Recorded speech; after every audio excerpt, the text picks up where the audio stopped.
Hello guys, how are you? I'm Hardeep Singh. Welcome back to your own YouTube channel. IELTS updates and recent exams. For more updates related to recent IELTS exam writing test topics, listening, reading, practice test, and speaking, you got guesswork. Please, guys, participate in everyday listening and reading practice test to achieve your desired band score in your actual IELTS exam. Please hit the like and subscribe button. Press the bell icon for the upcoming notifications. Don't forget like, subscribe and share my YouTube channel and my Facebook page, IELTS updates and recent exams.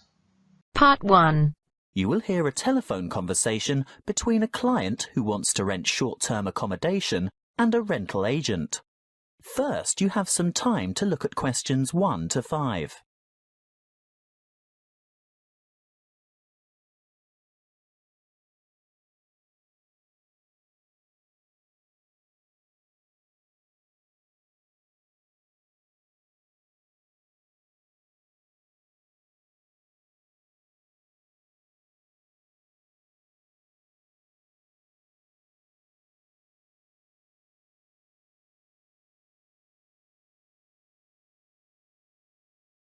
Listen carefully and answer questions 1 to 5. Good morning. Ace Accommodation. How can I help you? Good morning. I'd like to organise some short stay accommodation on the Gold Coast, please. Certainly. Who am I speaking to? Miss McKinley. Sylvia McKinley.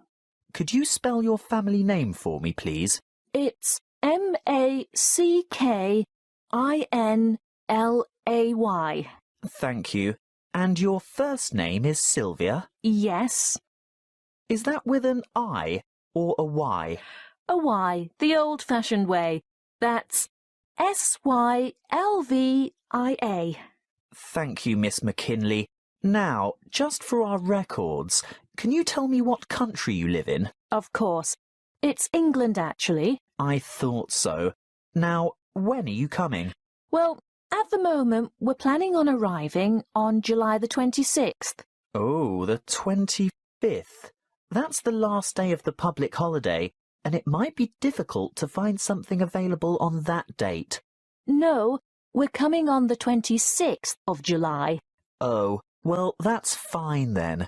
We'll have lots of good places vacant by then, although you wouldn't be able to move in until late afternoon, because our cleaning crew will need time to get everything ready for you. That suits us. Our flight won't get in until early evening anyway. How many of you will there be?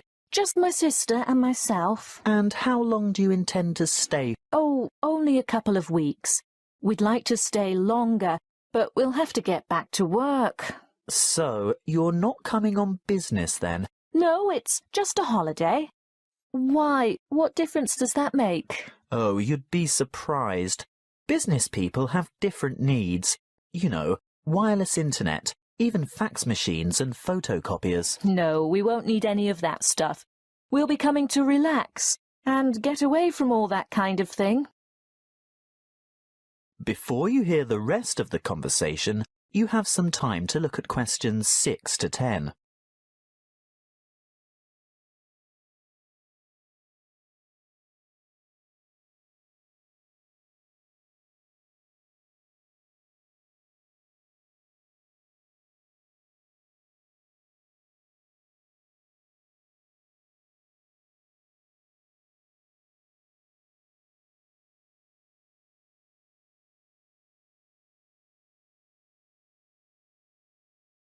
Now listen and answer questions 6 to 10.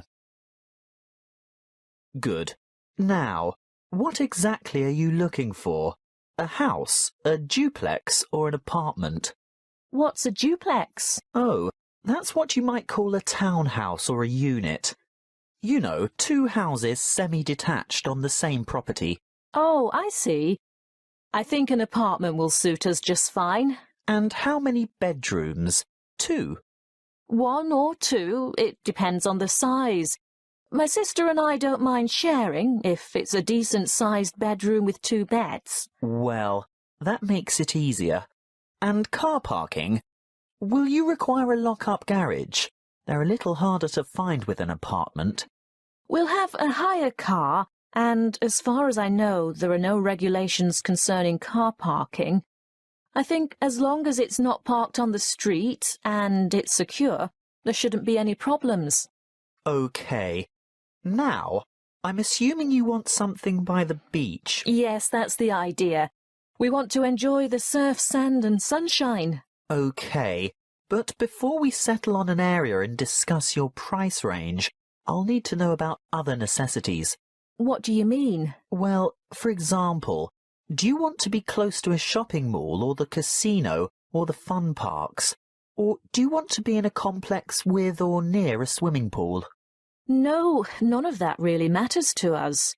But we'd like to have reasonable access to the motorway so that we can drive up to Brisbane to visit friends there. Well, there are quite a few lovely small towns to choose from. There's Main Beach, which is north of Surfer's Paradise, or Mermaid Waters, which is a bit further south, or Palm Beach, which is quite a bit further south. Mermaid Waters sounds delightful. Is it close to the motorway? Well, not really. The M1 is actually closest to Palm Beach, and prices are likely to be more reasonable there too. That's settled then.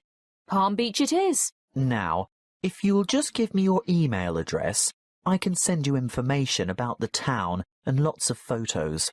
Well, my email is smac13@hotmail.com. And one final thing. How much are you looking to spend per week on accommodation? Do you want something at the luxury end of the market? You know, newly redecorated, great views, all the mod cons? Not necessarily. Could we get something clean, comfortable and reasonable for $1,200 a week? Could you stretch that to $1,500 a week? I've got a property in mind that you'll absolutely love, but you'd have to go to $1,500. $1,200 wouldn't cover it. All right then, but that's our top limit. Good. I'll get on to this straight away, and there should be something in your inbox shortly. That is the end of part 1. You now have half a minute to check your answers.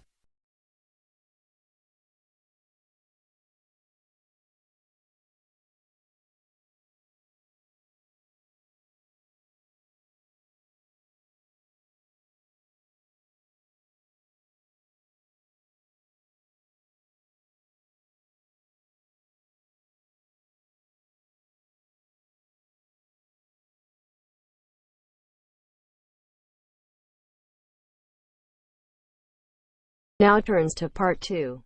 You will hear a member of the Active Outdoor Club talking to a group of interested potential members. First, you have some time to look at questions 11 to 14.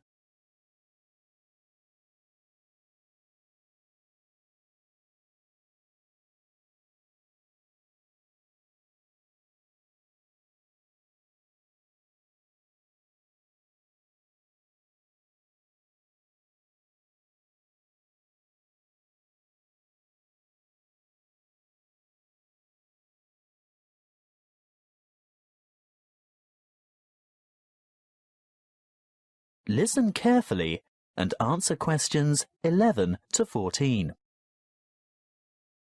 I'd like to welcome you all to our Active Outdoor Club.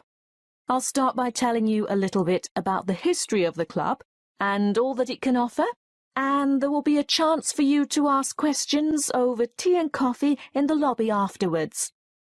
You'll also be able to pick up pamphlets from the table at the back of the hall, and if you wish to purchase any of our products, Bill will serve you at the front counter. As most of you probably know, the club was founded by Nick Noble about 30 years ago. He thought of placing an advertisement in the local newspaper or erecting a billboard somewhere, but it was the radio that he decided on to reach the most people. You know, other people who might be interested in outdoor pursuits. Just basic activities like walking or tramping. Anything active that could take place in some of the beautiful outdoor settings that this country has to offer. Nick was overwhelmed by the response he got, and the club soon grew from a dozen or so friends and enthusiasts to around 200 members 20 years ago, and steadily since then to reach a membership of over 2,500 now. You don't have to be a hardened athlete or extreme adventurer. On the contrary, it's a group that encourages friendship and fellowship through social and recreational activities. The club tries to cater for all levels of maturity and both genders. In fact, anyone who has the physical ability and a moderate level of health and fitness to participate in open-air activity on a regular basis. I think our youngest member is a 5-year-old boy and our oldest member is a 75-year-old man. Of course, we have more challenging opportunities for those who are up to it, but all excursions are graded according to level of difficulty, and there will always be something for those families with small children. More about that later. I'm sure you realise that it's part of the focus of the club to ensure that our natural environment is kept as pristine as possible. We all have a keen interest in conservation, and many of our members contribute their time or give a monetary donation to organisations that work to enhance and beautify our natural heritage. Before you hear the rest of the talk, you have some time to look at questions 15 to 20.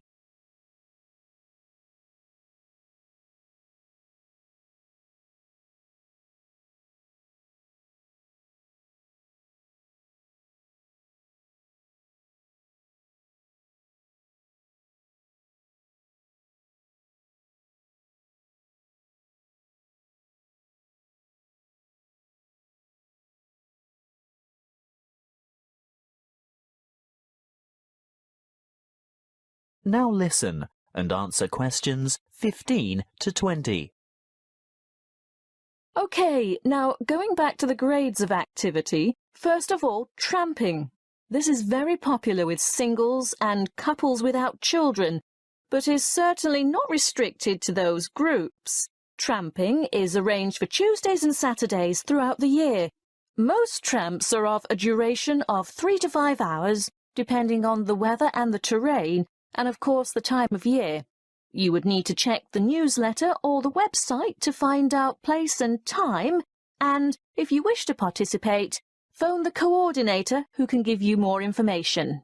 I'll move on now to walking, which is very popular with families, but open to everyone, and walks are arranged for every Thursday and every Sunday over the course of the entire year. Walks last no more than 3 hours, although the Thursday walks might be shorter, and again you would have to check the newsletter for details of the time and area to meet and get in touch with the walking organiser to confirm your participation. Now, the Wanderers are what you might call a subgroup of the Active Outdoor Club. This group was set up to cater for the less active, more elderly, or families with very young children who still want to enjoy the great outdoors, but without quite so much exertion. Bear in mind that the length of these activities is variable, but we're always home before dark. Any member of the club is welcome to join in their activities on a Sunday, which include visiting some of our more beautiful parks and botanical gardens, beach walks, picnics, and even boat trips to visit some of the small islands off the coast. Often guided tours can be arranged if there is enough interest. If you'd like to see what the Wanderers are up to, check the website and then phone the leader for more information. I'll bet you're all ready for that cup of tea now. But before I finish, I really must mention something that can be a lot of fun. A great opportunity to form new or strengthen existing friendships, and a chance to explore a part of the country that you may never have seen before. These are our mystery weekends. The committee puts a lot of time and effort into the organisation of these weekends away, not only for health and safety reasons, but also to ensure that everything runs smoothly and everyone has a good time. There will be a charge to cover travel and accommodation costs, But apart from that, it's an affordable and exciting weekend away from the city. For more information, call the chairman of the committee. You'll find his phone number in the newsletter. So, that's all I have to say at this point. Please enjoy the refreshments, chat with the others, and feel free to ask questions. All the committee members are wearing large red name badges, so they're easy to find. That is the end of part 2. You now have half a minute to check your answers.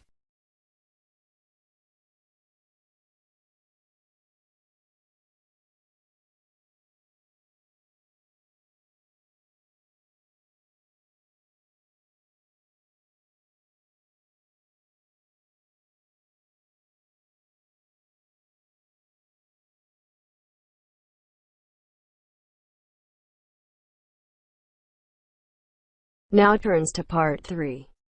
You are going to hear some announcements made to a group of people who are planning a trip to Greece.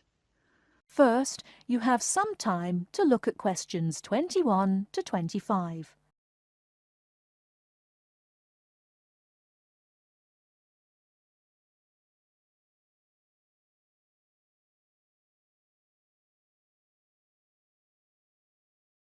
Now listen carefully and answer questions 21 to 25. Good morning, everyone. I'm getting very excited about this trip to Greece, and I'm sure you are too. As you know, we didn't have all the details at our last meeting, but I can give them to you now. We'll leave London Gatwick Airport on British Airways next Wednesday. Please be sure to be at the airport by 6:30. I know it's early, but our departure time is 8:25 a.m. We're quite a large group and we don't want to have any hassles.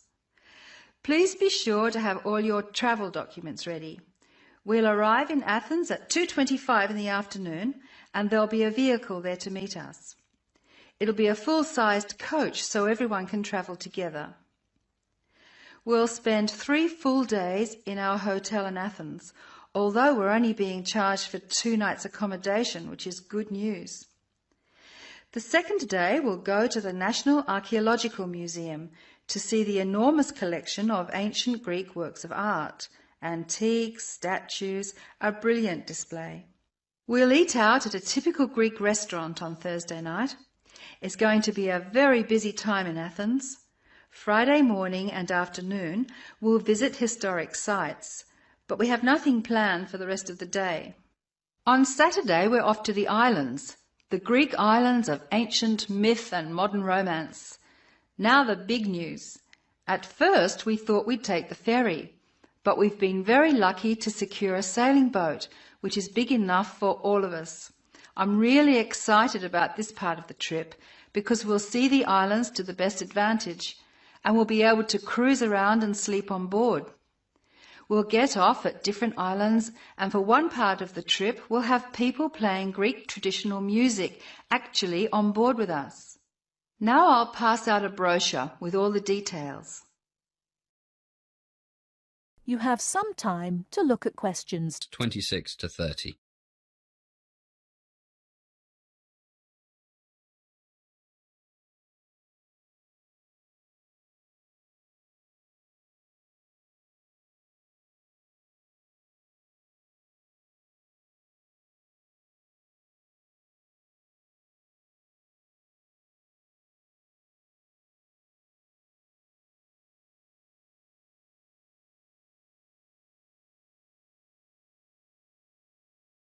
A lot of work has gone into organising this tour, and I'd like to thank in particular the travel agent who got us a really good deal, and the people at the British Museum who offered us such good advice.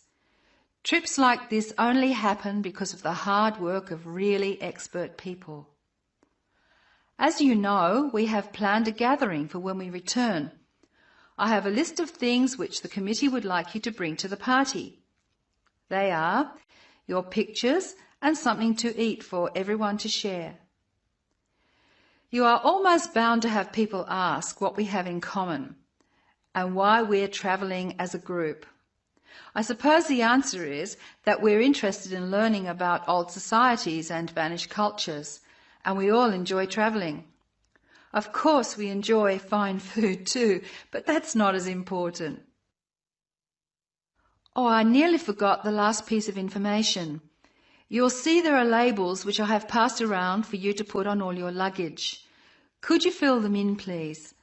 On the top line, please write Greek tour, and on the lower line, write in block letters, I mean uppercase, the letters AA and the number 3. That's AA3. We need to have these labels clearly displayed to help the baggage handlers keep our luggage together on the different parts of our trip, so please don't take them off. That is the end of part 3. You now have half a minute to check your answers.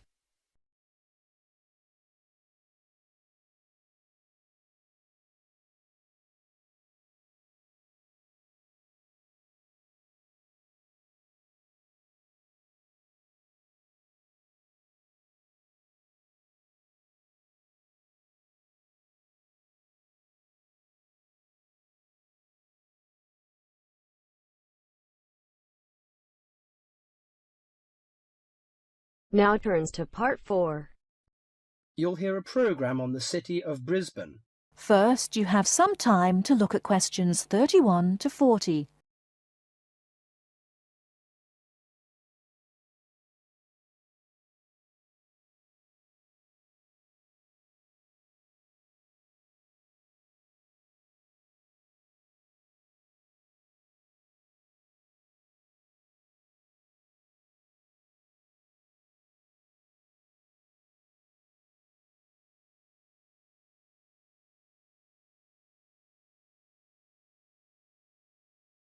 Now listen carefully and answer questions 31 to 40. Today in our Around the World programme, Mr. White is going to recommend a charming city to you, Brisbane. Good morning, ladies and gentlemen. Have you ever been to Brisbane? Well, if you are looking for a mild climate, a relaxed atmosphere, and a lot of culture, Brisbane might be the place for you. Its sunny cafes and offshore islands attract surfers and sun lovers, but it is also the arts capital of Queensland, with many museums and art galleries. This thriving artistic setting mixes well with Brisbane's beach town atmosphere. Together these two qualities make Brisbane a very desirable place to live. No wonder since 1980 over 500,000 Australians have moved here.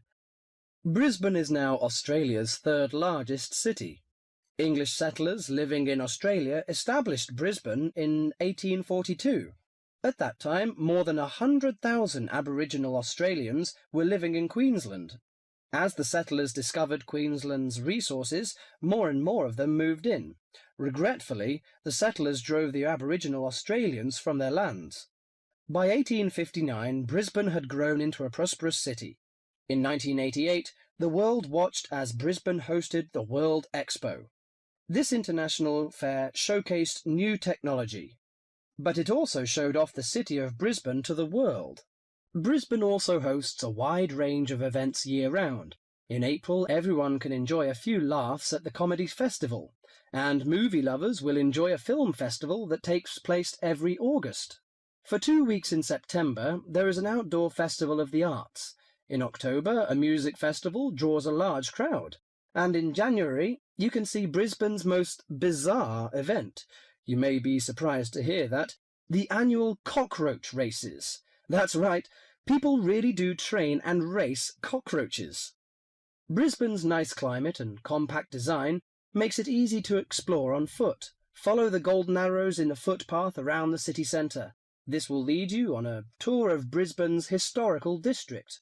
From the city centre, take a boat across the Brisbane River to South Bank. This area is popular for its bike paths, beach and weekend market. Hundreds of artists display their wares at this market. It's a great place to pick up some interesting handicrafts. Well, I think what you must be interested in is the unique native animals. Yes, you shouldn't visit Australia without seeing its trademark animals, the koala and kangaroo. The Lone Pine Koala Sanctuary has both. It is located just outside the city centre in beautiful parkland. You can hold one of the park's 130 koalas or feed the kangaroos. Another quiet refuge from the city is Mount Kuta, about 8 kilometres from Brisbane. On a clear day, it offers spectacular views of the city. It also has hiking trails and beautiful gardens. Along the Brisbane River, a sunset cruise is also very relaxing. The areas around Brisbane are impressive. A coastal drive south of Brisbane will take you along the Gold Coast. This famous coastline boasts some of Australia's best beaches. Stradbroke Island is another easy day trip from Brisbane. A cliff on the island called Point Lookout offers a great view. From there you can see dolphins swimming below. Brisbane Forest Park, to the north of Brisbane, is a great place for hiking and camping. These great getaways, along with Brisbane's own laid-back charm, make this city an ideal place to visit. That is the end of part 4. You now have half a minute to check your answers. So guys, don't forget like, subscribe and share my YouTube channel and my Facebook page, IELTS updates and recent exams. For more updates related to recent IELTS exam writing test topics, listening, reading, practice test and speaking, you got guesswork.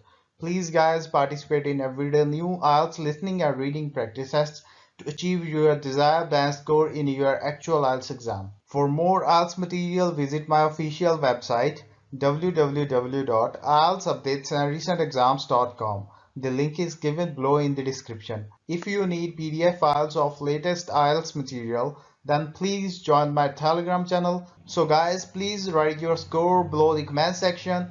Again, thanks for listening. God bless you all guys. Stay tuned, stay safe.